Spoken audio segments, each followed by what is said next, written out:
ವರ್ಷ ವನವಾಸಕ್ಕಾಗಿ ಕಾಮ್ಯಕ ವನದಲ್ಲಿರುವ ಸಂದರ್ಭ ಶಾಂಡಿಲ್ಯ ಮುನಿಗಳು ತಮ್ಮ ಮುನಿ ಪರಿವಾರದೊಂದಿಗೆ ಆಗಮಿಸುತ್ತಾರೆ. ಧರ್ಮರಾಯರು ಯಥಾರ್ಥವಾಗಿ ಸತ್ಕರಿಸುತ್ತಾರೆ. ಅರಣ್ಯವಾಸದ ಕ್ಲೇಶ ಸಂಕಷ್ಟಗಳ ಪರಿಹಾರಾರ್ಥವಾಗಿ ಶಾಂಡಿಲ್ಯ ಮುನಿಗಳು ಶ್ರೀರಾಮಚಂದ್ರರ ಚರಿತ್ರೆಯನ್ನು ನರೆದಲಗ, ರಾಗಿ, ವ್ರೀಹಿ, ಭತ್ತದ ಕಥೆಯನ್ನು ವಿವರಿಸುತ್ತಾರೆ. ರಾಮನ ಜನನದಿಂದಾರಂಭಿಸಿ ರಾವಣನನ್ನು ಸಂಹರಿಸಿ ವಿಭೀಷಣನಿಗೆ ಪಟ್ಟಾಭಿಷೇಕ ಮಾಡಿ ದಾನವ, ವಾನರ ಮುಖ್ಯಸ್ಥರನ್ನೊಡಗೂಡಿ ಅಯೋಧ್ಯಾಭಿಮುಖವಾಗಿ ಪ್ರಯಾಣ ಬೆಳೆಸುತ್ತಾರೆ.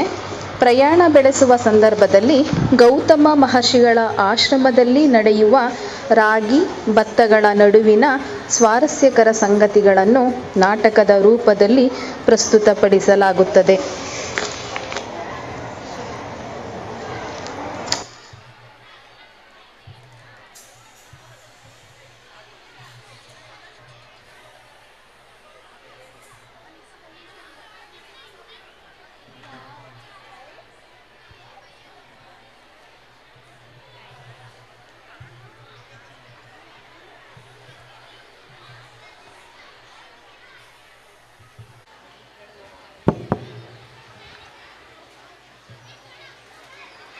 ಒಂದು ಪುಷ್ಪದ ಮೇಲೆ ಕುಳಿತುಕೊಂಡು ಮಕರಂದ ಹೀರುತ್ತಿದೆ. ಅಕ್ಕಿಗಳ ಚಿಲಿಪಿಲಿ ಹರಿಯುವ ಝರಿಯ ನಾದ ಎಷ್ಟು ರಮಣೀಯವಾಗಿ ಇದೆ. ನನಗೆ ಅರಮನೆಯ ಸೌಂದರ್ಯಕ್ಕಿಂತ ಈ ವನದ ಸೌಂದರ್ಯನೇ ಮನಸ್ಸಿಗೆ ಮೃದ ನೀಡಿದೆ. ಆಹಾ, ಅಲ್ಲಿ ನೋಡು, ಭರತಕುಲ ಚಕ್ರವರ್ತಿ, ರಾಮ, ಲಕ್ಷ್ಮಣ, ಸೀತಾಮಾತೆ ಹಾಗೂ ಹನುಮಂತ ಎಲ್ಲರೂ ನಮ್ಮ ಆಶ್ರಮಕ್ಕೆ ಆಗಮಿಸುತ್ತಿರುವುದು ನಮ್ಮ ಪೂರ್ವಜನ್ಮದ ಪುಣ್ಯದ ಫಲ ಅಲ್ಲವೇ? ಬಾ, ಬೇಗನೆ ಹೋಗಿ ಗುರುಗಳಿಗೆ ತಿಳಿಸೋಣ. ಪ್ರಣಾಮ ಗುರುಗಳೇ. ಗುರುಗಳೇ, ರಾಮರು ತಮ್ಮ ಪರಿವಾರದೊಂದಿಗೆ ನಮ್ಮ ಆಶ್ರಮಕ್ಕೆ ಬಂದಿದ್ದಾರೆ. ಹೌದೇನು? ಬಹಳ ಸಂತೋಷ. ಅವರನ್ನು ಗೌರವದಿಂದ ಬರಮಾಡಿಕೊಳ್ಳುವ ಬಾ.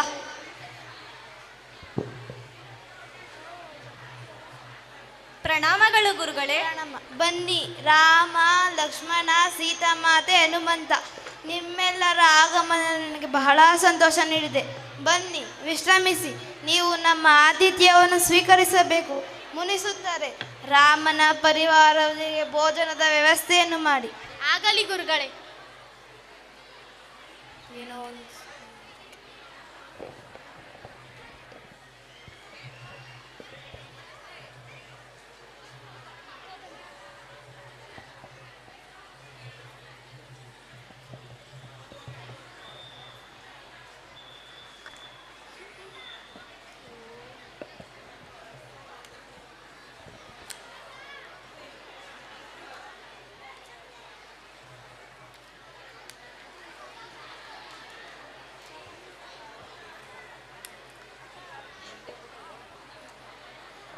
ತಿನ್ನೋಕೆ ಕೊಟ್ಟಿರೋದು.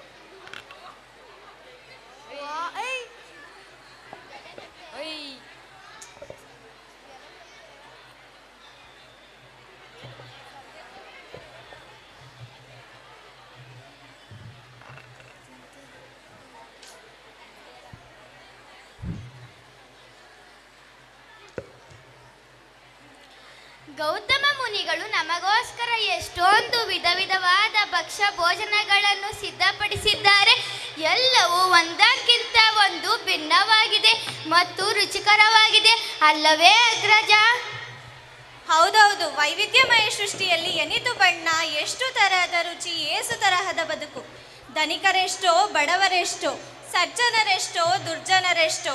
ಈ ಭಿನ್ನತೆ ಮತ್ತು ವೈವಿಧ್ಯತೆಯಿಂದಲೇ ಈ ನೆಲದಲ್ಲಿ ಇಷ್ಟೊಂದು ರಾಗ, ವಿರಾಗ, ತರತರದ ಏರಿಳಿತ, ವಿಚಿತ್ರ ಅಂತಸ್ತುಗಳು, ಮೇಲು ಕೀಳೆಂಬ ಭಾವನೆ, ಸಂಘರ್ಷ, ತಿಕ್ಕಾಟ, ವಿಕಾಸ. ಇವುಗಳ ಮುನ್ನ ವಿನಾಶದ ಅವಕಾಶಗಳು, ಸೋಲು ಗೆಲುವಿನ ಅಂತ್ಯಾಹ. ಸ್ವಾಮಿ, ಈ ಊಟದ ರುಚಿ ಗಮನಿಸಿದರೆ ನಮ್ಮ ಜೀವನದಲ್ಲಿನ ರುಚಿಯು ಅನುಭವ ಆಗುತ್ತಿಲ್ಲವೇ? ಹೌದೌದು, ಈ ರತ್ನದ ಭಾವಸುಂದರಿಯ ಮಡಿಲಿನಲ್ಲಿ ಹುಟ್ಟುವ ಧನಧಾನ್ಯಗಳಿಗಿರುವ ಭಿನ್ನತೆಯನ್ನು ನೋಡು, ಎಷ್ಟೊಂದು ವೈವಿಧ್ಯಮಯವಾಗಿದೆ. ಹನುಮ ಪ್ರಭು, ಇವತ್ತಿನ ಭಕ್ಷ್ಯದಲ್ಲಿ ನಿನಗೆ ಯಾವ ಭಕ್ಷ್ಯ ಪ್ರಿಯವಾಯಿತು? ಹೇಗೆ ಹೇಳಲಿ ಪ್ರಭು? ಹುರಿಗಡುಬು, ಹುರಕ್ಕಿ ಹೋಳಿಗೆ, ರಾಗಿ ರೊಟ್ಟಿ, ಜೋಳದ ರೊಟ್ಟಿ, ಮುದ್ದೆ, ಅನ್ನ ಸಾರು, ಹಪ್ಪಳ ಸಂಡಿಗೆ ಇವನ್ನೆಲ್ಲ ಸವಿದು ಸವಿದು ನನ್ನ ನಾಲಿಗೆ ದಣಿದಿದೆ. ಇಲ್ಲ ಇಲ್ಲ, ಧನ್ಯವಾಗಿದೆ ಪ್ರಭು. ಹೊಟ್ಟೆ ತುಂಬಿದ ಮೇಲೆ ಏಕೆ ಈ ಪ್ರಶ್ನೆ ಪ್ರಭು? ಕಣ್ಣು ನಿದ್ರೆಗೆ ಜಾರುತ್ತಿದೆ. ನೀನು ಹೇಳುವುದು ಸರಿ. ಅನ್ನದೇವರನ್ನು ಸಂತೃಪ್ತಿಗೊಳಿಸುವ ಭಕ್ಷ್ಯಗಳನ್ನು ಬಣ್ಣಿಸಿದರೆ ಮಾಡಿದವರನ್ನು ಮತ್ತು ಬಡಿಸಿದವರನ್ನು ಉಪೇಕ್ಷಿಸಿದಂತೆ ಇನ್ನು ಉಂಡವರಿಗೂ ಅನ್ನ ಹಿತವನಿಸುವುದಿಲ್ಲ. ಇಷ್ಟೊಂದು ಬಗೆ ಬಗೆಯ ಮೃಷ್ಟಾನ್ನಗಳಲ್ಲಿ ಯಾವುದು ರುಚಿ ಎಂದು ಹೇಳುವುದು ಕಷ್ಟವಡೆಯ. ಇವುಗಳ ತನುಮನವನ್ನು ಪರೀಕ್ಷಿಸುವುದು ಸೂಕ್ತ. ಮಹರ್ಷಿಗಳೇ, ಪ್ರಭು, ಎಲ್ಲಾ ದವಸ ಧಾನ್ಯಗಳನ್ನು ನಾಳೆ ಸಭೆಗೆ ಕರೆಯಿಸಿ ಅಲ್ಲಿಯೇ ನಿರ್ಣಯವಾಗುವುದು ಯಾವುದು ಶ್ರೇಷ್ಠವೆಂದು. ಆಗಲಿ ಮಹಾಪ್ರಭು. ಈ ದಿನವೇ ಡಂಗೂರ ಹೊಡಿಸುತ್ತೇನೆ. ಮುನಿಸುತ್ತಾರೆ, ಡಂಗೂರ ಸಾರಿ ಬನ್ನಿ.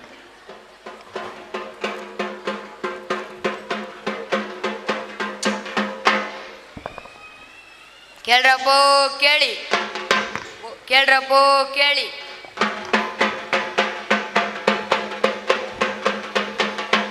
ಭೂಮಿ ಪುತ್ರರೇ ಕೇಳಿರಿ, ಮುನಿಸುತ್ತರೆ ಕೇಳಿರಿ, ದವಸ ಧಾನ್ಯಗಳೇ ಕೇಳಿರಿ.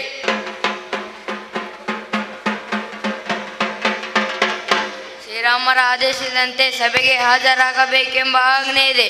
ಕೇಳ್ರಪ್ಪೋ ಕೇಳಿ.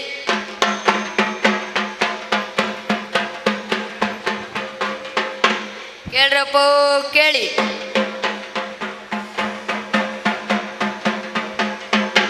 ಕೇಳ್ರಪ್ಪೋ ಕೇಳಿ. ಭೂಮಿ ಪುತ್ರರೇ ಕೇಳಿರಿ, ಮುನಿಸುತ್ತರೆ ಕೇಳಿರಿ, ದವಸ ಧಾನ್ಯಗಳೇ ಕೇಳಿರಿ.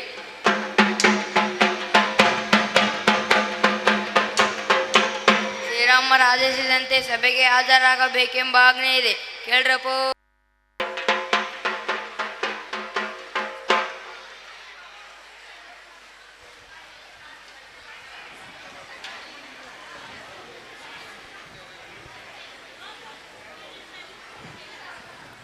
ತಾನಿ ತಂದಾನ ತಂದನಾನ, ತಾನಿ ತಂದಾನ ತಂದನಾನ, ತಾನಿ ತಂದಾನ ತಂದನಾನ, ತಾನಿ ತಂದಾನ ತಂದನಾನ.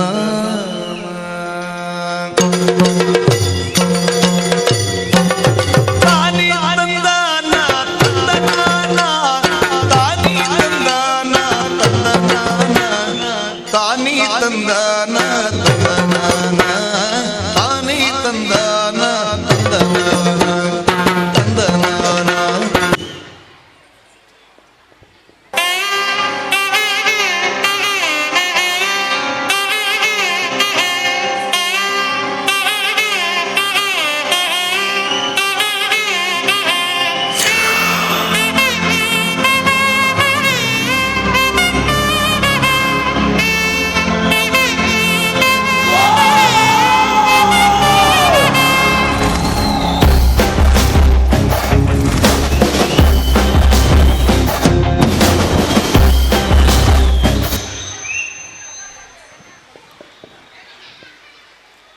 ನಾನು ವ್ರೀಹಿ ಮಹಾಪ್ರಭು ಭತ್ತ. ನಾನು ನರೆದಲಗಾಮ ಪ್ರಭು ರಾಗಿ. ಮಹರ್ಷಿಗಳೇ, ಪ್ರಭು, ಎಲ್ಲಾ ದವಸ ಧಾನ್ಯಗಳು ಸಭೆಗೆ ಹಾಜರಾಗಿರುವುದು. ಇದರಲ್ಲಿ ಪರಮಶ್ರೇಷ್ಠ ಧಾನ್ಯ ಯಾವುದು? ದಾಸರಥಿ, ಮನಸ್ಸಿಟ್ಟು ಕೇಳಿಸಿಕೊ. ನಮ್ಮ ಭಾರತ ದೇಶಕ್ಕೆ ನರದಲಗ ಶ್ರೇಷ್ಠವಾದದ್ದು. ಇನ್ನುಳಿದ ಧಾನ್ಯವು ಶ್ರೇಷ್ಠವಲ್ಲಂತಲ್ಲ, ಆದರೆ ನಮ್ಮ ಭಾರತ ದೇಶಕ್ಕೆ ರಾಗಿಯೇ ಶ್ರೇಷ್ಠವಾದದ್ದು, ಶಕ್ತಿಯುತವಾದದ್ದು ಮಹಾಪ್ರಭು. ಆಹಾ, ಎಂತಹ ಮಾತನಾಡಿದ್ದೆ ಮುನಿಪ. ದೋಷರಹಿತನು ನೀನು. ಪಕ್ಷಪಾತ ಭೇದ ಭಾವ ಮಾಡದವರು ಈ ರೀತಿಯಲ್ಲಿ ಪಕ್ಷಪಾತದ ಮಾತನಾಡುವಿರೇ? ಶಿವಶಿವ, ಎಲ್ಲ ಧರ್ಮ ಸಾರ ಒಳಾರ್ಥವನ್ನು ತಿಳಿದಿದ್ದೀರಿ ನೀವು. ಉಳಿದ ಧಾನ್ಯಗಳನ್ನು ಉಪೇಕ್ಷೆ ಮಾಡಿ ಮಾತನಾಡುವುದು ಸರಿಯೇ? ನವಣೆ, ಜೋಳ, ಕಂಬು, ಸೂರ್ಯಕಾಂತಿ ಅದಿರಲಿ, ನೆಲ್ಲು ನಾನು, ನನ್ನ ಜೊತೆ ಗೋಧಿ, ಎಲ್ಲಾ ಧಾನ್ಯಗಳು ಇರಲು ನೀವು ಇದರಲ್ಲಿ ಬಲಿದನೂ ಶ್ರೇಷ್ಠ, ನರೆದಲಗನು ಎಂದು ಹೇಳುವುದು ಎಷ್ಟರ ಮಟ್ಟಿಗೆ ಸರಿ? ನೀವು ಭೇದ ಭಾವ ಮಾಡಿದಂತಾಗಲಿಲ್ಲವೇ? ಎಲ್ಲವೋ ರಾಗಿ, ನೀನು ಸಮಾನನೇ ನನಗೆ. ಮತಿಯಿನ್ನಾನಿ, ಹೊರಡು ಇಲ್ಲಿಂದ. ಕ್ಷಮಿಸಿ ಪ್ರಭು, ನನ್ನನ್ನು ಈ ಸಭೆಗೆ ಕರೆದವನು ನೀನಲ್ಲ, ಹೋಗು ಎನ್ನುವ ಅಧಿಕಾರವೂ ನಿನಗಿಲ್ಲ. ನಮ್ಮ ಶ್ರೇಷ್ಠತೆಯ ಬಗ್ಗೆ ದಾನವಂತಕ ಬಲ್ಲರು. ಜಾನಕಿಪತಿ ಸನಿಹದಲ್ಲೇ ಚರ್ಚೆಯಾಗುತ್ತಿದೆ. ನೀನೊಬ್ಬ ಕುಲಹೀನ, ಬಡವರಿ ಆಹಾರವಾಗಿರುವ ನೀನು ಮತಿಹೀನ. ಸತ್ಯಹೀನನು ನೀನು, ಬಡವರನ್ನು ಕಣ್ಣೆತ್ತಿಯೂ ನೋಡದವನು. ಧನಾಢ್ಯರ ಬೆಂಬತ್ತಿನಡೆವ ಅಪೇಕ್ಷೆ ನಿನ್ನದು. ಶ್ರೀಮಂತರ ಧನವಂತರ ಪರವಾಗಿರುವೆ ನೀನು. ಓ ಕ್ಷಿತಿಯಮರರ ಉಪನಯನದಲ್ಲಿ ಸುವ್ರತ ಸುಬೋಧನ ಪರಮ ಮಂತ್ರಾಕ್ಷತೆಯಲ್ಲಿ ಅರಮನೆಯಲ್ಲಿ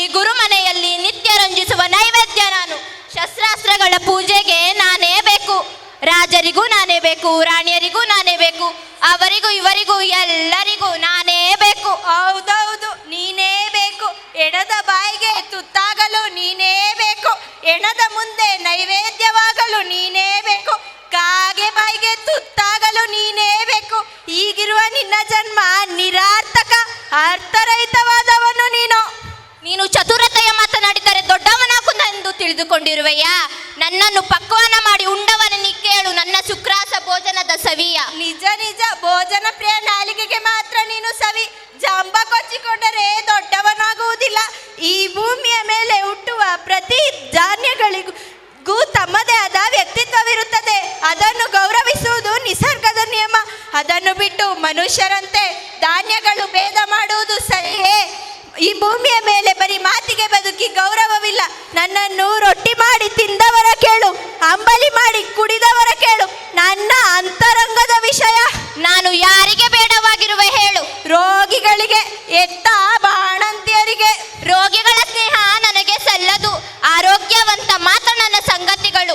ರೋಗಿಗಳೊಂದಿಗೆ ಇರುವ ನೀನು ಒಬ್ಬ ರೋಗಿಷ್ಠಾನೆ. ಎಲ್ಲ ರೋಗಗಳಿಗೂ ಕಾರಣನೇ ನೀನು. ಹೌದೌದು, ರೋಗಿಗಳ ಬಡವರ ಮುಖ ನೋಡಿದ್ದರೆ ಗೊತ್ತಾಗುವುದು, ಉಂಡವರ ಉಪವಾಸಿಗಳು ತಿಳಿಯುವುದೇ ಇಲ್ಲ. ರೋಗಿಗಳಿಗೆ ರೋಗ ನಿರೋಧಕ ಶಕ್ತಿ ಕೊಡಲು ಒಂದು ಯೋಗ್ಯತೆ ಬೇಕು. ಅದನ್ನು ನೀಡಲು ನನ್ನಂತವರೇ ಬೇಕು. ಅದಿರಲಿ, ಮಳೆ ಇಲ್ಲದೆ ಬರಗಾಲ ಬಂದ ಸಮಯದಲ್ಲಿ, ಕ್ಷಾಮದ ವಿಲಯ ಕಾಲದೋಳ್ ಅನ್ನ ಆಹಾರವಿಲ್ಲದೆ ಎಳಿವ ಪ್ರಾಣಿಗಳಿಗೆ ನೆರವಾಗಿ ಸಲಹುವೆನು ನಾನು. ನೀನು ಎಲ್ಲಿರುವೆ ಸಮಯದಲ್ಲಿ ನಿನ್ನ ಬಳಗದವರು ಎಲ್ಲಿರುವರು? ಹುಲು ಧಾನ್ಯಗಳು ಅವರು ನನಗೆ ಸಮಾನನೇ? ನನಗೆ ಸರಿದೊರೆ ಹೇಳಿ. ಇವರಿಬ್ಬರು ಮತ್ಸರ ಪಿಸೂಣರು ಎಷ್ಟು ನಿಷ್ಠೂರವಾಗಿ ವಾದಿಸುತ್ತಿದ್ದಾರೆ. ಇವರಿಬ್ಬರಲ್ಲಿರುವ ಮತ್ಸರವನ್ನು ಕಡಿಮೆ ಮಾಡುವುದು ಹೇಗೆ? ನಾವು ಅರಸರುಗಳು, ನಾವೆಲ್ಲ ಭೂಮಿಯಲ್ಲಿ ವಾಸಿಸುತ್ತಿರುವ ರಾಜರು, ದಾನವರು, ಮಾನವರು, ವಾನರು. ಈ ನ್ಯಾಯವನ್ನು ಪರಿಹರಿಸಲು ಕಷ್ಟ ಸಾಧ್ಯವಾಗುವುದರಿಂದ ಹರಿಹರ ವಿರಂಚಿಗಳನ್ನು ಅಯೋಧ್ಯೆಗೆ ಕರೆಸಿ ಅವರವರ ಗುಣವನ್ನು ಆಧರಿಸಿ ನಿಜ ಪೇಳ್ವೆನು ನಯನದೊಳು ವೀಕ್ಷಿಸಿ. ಬತ್ತಾರಾಗಿ ನಿಮ್ಮನ್ನು 6 ತಿಂಗಳ ಕಾಲ ಕಾರಾಗೃಹದಲ್ಲಿರಿಸುವೆವು. ನಾವು ಅಯೋಧ್ಯೆಗೆ ತಲುಪಿದ ಕೂಡಲೇ ನಿಮ್ಮನ್ನು ಕರೆಸಿಕೊಳ್ಳುತ್ತೇವೆ. ನ್ಯಾಯ ಅಲ್ಲಿಯೇ ನಿರ್ಣಯವಾಗುವುದು.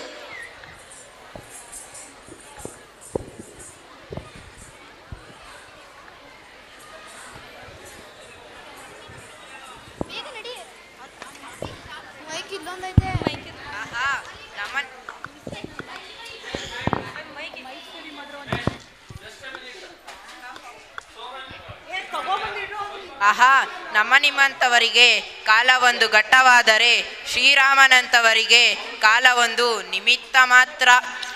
ಪರಮಾತ್ಮ ಯಾವ ರೂಪದಲ್ಲಿಯೋ ಈ ನಾಮಾಂಕಿತದಲ್ಲಿ ಅವತರಿಸಿ ಬರಲು ಕಾಲ ಒಂದೇ ನಿಮಿತ್ತ ಮಾತ್ರ, ಕಾಲ ಒಂದೇ ನಿಮಿತ್ತ ಮಾತ್ರ.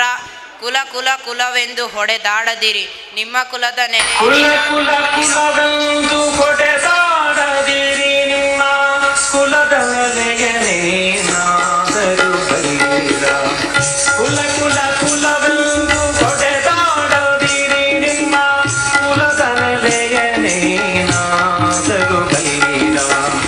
ಹುಟ್ಟದ ಯೋನಿಗಳಿಲ್ಲ, ಮೆಟ್ಟದ ಭೂಮಿಗಳಿಲ್ಲ, ಅಟ್ಟು ಉಣ್ಣದ ವಸ್ತುಗಳಿಲ್ಲ. ಗುಟ್ಟು ಕಾಣಿತ ಬಂದು ಹಿರಿದೇನು ತಿರಿದೇನು, ನೆಟ್ಟನೆ ಸರ್ವಜ್ಞನ ನೆನೆ ಕಂಡೆ ಮನುಜ. ನೆಟ್ಟನೆ ಸರ್ವಜ್ಞನ ನೆನೆ ಕಂಡೆ ಮನುಜ. ಕುಲ ಕುಲ ಕುಲವೆಂದು ಹೊಡೆದಾಡದಿರಿ, ನಿಮ್ಮ ಕುಲದ ನೆಲೆಯನೇನಾದರೂ ಬಲ್ಲಿರ.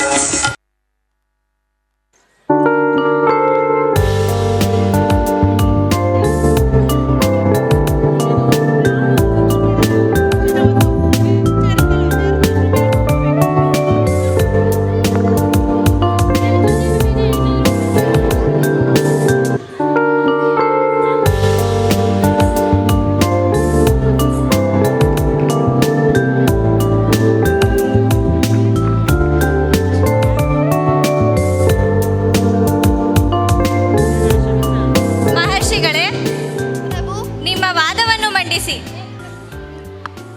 ನೀವೇನು ಸೆರೆಮನೆಯಲ್ಲಿ ಇರುವ ರಾಗಿಯನ್ನು ಅಯೋಧ್ಯೆಗೆ ಕರೆಸಿ.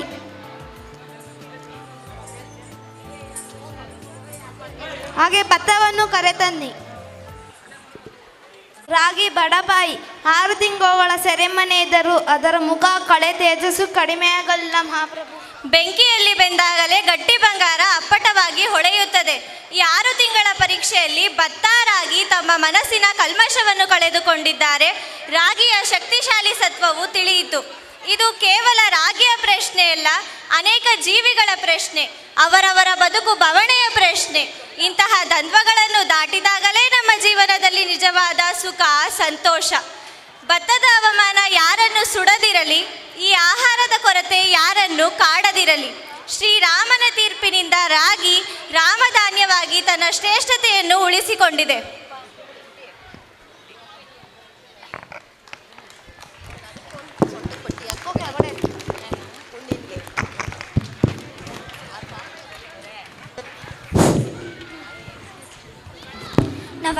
Now I request consult teachers to join for photo session, and I request dignitaries to assure trophy.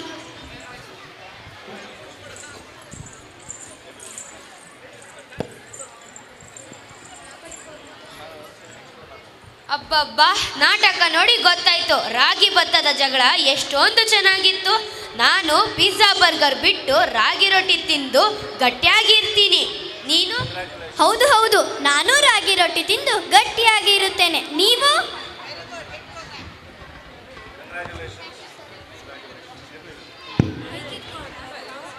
Moving on to the next program of the day, we welcome you all to the world of imagination and creativity. Today we are about to take a journey like